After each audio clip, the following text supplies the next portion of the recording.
Izin bertanya Ustadz, kita tadi sudah dengar juga perjalanan hidup dari Ustadz seperti apa, mulai dari melamar guru sampai ujung-ujungnya membuat buku. Ini sudah kita alami juga, saya pribadi saya alami Ustadz beberapa kali gagal dalam proses rekrutmen perusahaan itu.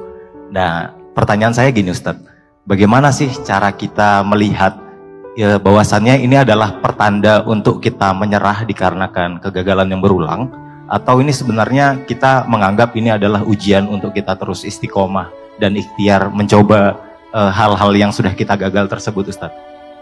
Setiap kali ngerasa gagal pada saat itu pasti kita ngerasa kayaknya gak punya masa depan. Pada saat itu di awal kejadian itu kita langsung ngerasa kayak orang lain yang lulus itu lebih beruntung daripada saya kayaknya gagal, saya kayaknya nggak layak, saya kayaknya begini, saya kayaknya begitu. Pasti muncul rasa itu, dan itu adalah bagian dari reaksi kekecewaan kita. Wajar, manusiawi. Sama kayak ketika kita sakit muncul reaksi demam di tubuh kita, reaksi panas di tubuh kita, reaksi pusing di kepala kita. Itu reaksi-reaksi manusiawi. Kalau itu terjadi secara zahir, kalau ini terjadi secara mental atau secara batin. Tapi reaksi itu bisa dinetralisir setelahnya ketika kita mulai refleksi diri. Jadi kejadian itu membuat kita shock sesaat, tapi langsung kumpulkan diri kita secara utuh lagi. Dalam bahasa Arab disebut dengan insaf, yang jadi bahasa Indonesia insaf. Dari sod jadi sin, lalu dirubah lagi karena masih susah bilang F jadi P, insaf. Udah insaf loh gitu ya, aslinya udah insaf kamu gitu kan. Insaf, apa itu insaf? Insaf itu dari kata nisfun. Nisfun itu artinya tengah. Insaf itu artinya kembali ke tengah. Artinya kita sadar lagi gitu. Karena ketika awal kejadian pasti kita shock dulu tuh. Saat shock seperti itu wajar. Jadi bukan berarti ketika kita shock pikiran-pikiran kita itu berarti itulah masa depan. Bukan, itu hanya reaksi sesaat karena efek shock tadi itu. Nanti dia akan insaf. Pulang ke rumah, sholat 2 rakaat, beres sholat merenung sebentar. Kalau perlu pancing dengan serotonin, dengan dopamin, dengan endorfin, tahu ya, hormon-hormon kebahagiaan, dengan hormon cinta, hormon perhatian, hormon self reward, dan seterusnya. Kalau endorfin, hormon olahraga, hobi. Coba pancing supaya shock tadi itu bisa diinsafkan, bisa dinetralisir dulu. Karena hormon-hormon yang tadi, dopamin dan segala macam, serotonin dan segala macam itu bisa menjadi kayak semacam mood stabilizer alamiah. Jadi buat orang-orang yang sedang mengalami mental problem, karena saya juga punya rumah untuk merehab pasien mental ya, secara gratis. Kadang-kadang psikiater atau psikolog klinis itu sampai ngasih obat namanya mood stabilizer untuk orang yang lagi kambuh mental problemnya, kayak lagi panik misalnya orang yang lagi ngalamin bipolar gitu kan, dikasih mood stabilizer. Ada satu mood stabilizer yang alami, yang sehat untuk kita pakai, dan itu sunnah Nabi banget. Apa itu? Hormon bahagia tadi. Terserah mau pilih dopamin kah, mau pilih serotonin kah, mau pilih kalau olahraga teh endorfin kah gitu ya. Kita mau pilih hormon yang mana, tinggal kita pilih saja. Itu tujuannya apa? Untuk mengembalikan shock kita menjadi normal, insaf, netral lagi. Nah, ketika udah dalam keadaan, misalnya gini, saya mau dapat dopamin dengan cara makan, karena self reward ya, pengen makan. Saya pengen dapat serotonin misalnya dengan cara pergi ke alam misalnya.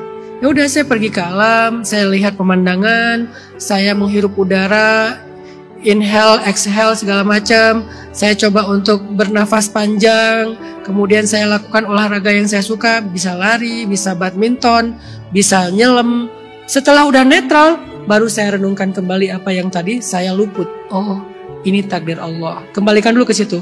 Ini takdir Allah. Kedua, semua takdir itu baik, cuman butuh waktu untuk bisa melihatnya. Saya harus punya kesabaran dengan durasi waktu minimal 10 tahun. Ketiga, ya Allah, berilah saya takdir-takdir yang baik. Jalanin. Nanti ketemu tuh di tengah jalan.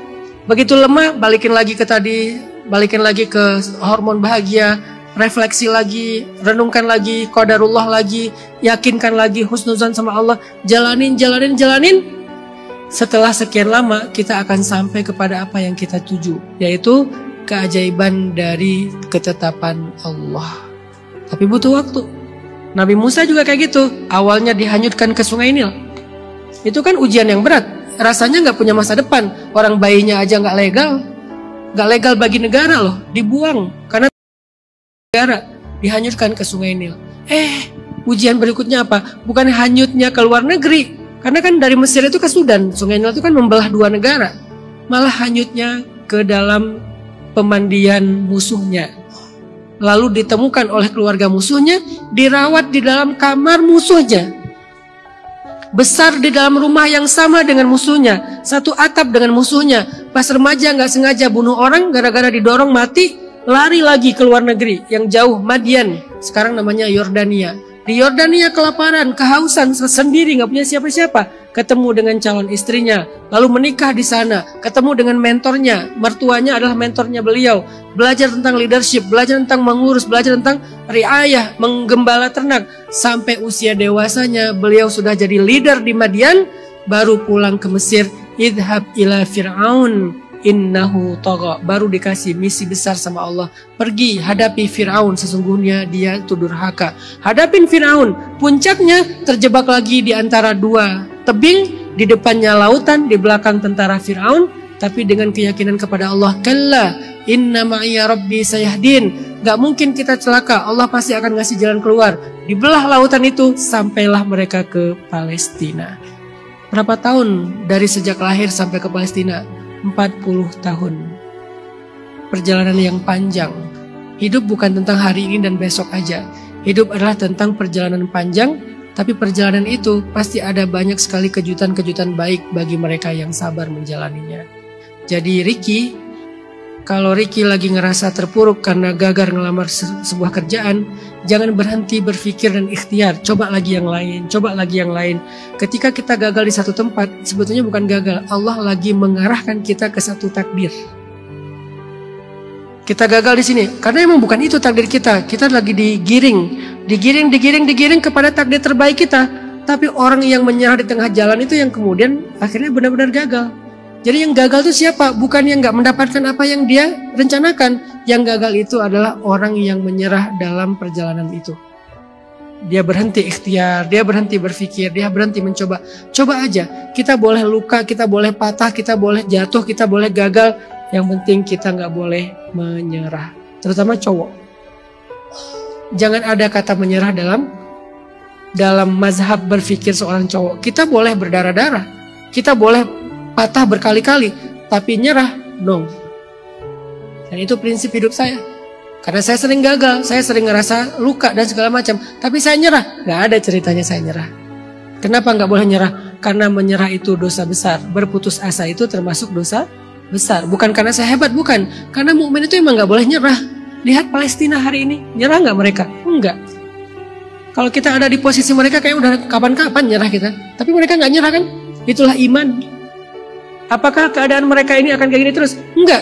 Allah akan kasih kejutan dan keajaiban bagi mereka. Tapi kita nggak pernah tahu. Bisa 10 tahun, bisa 15 tahun. Karena kesabaran itu menurut saya paling cepat 10 tahun.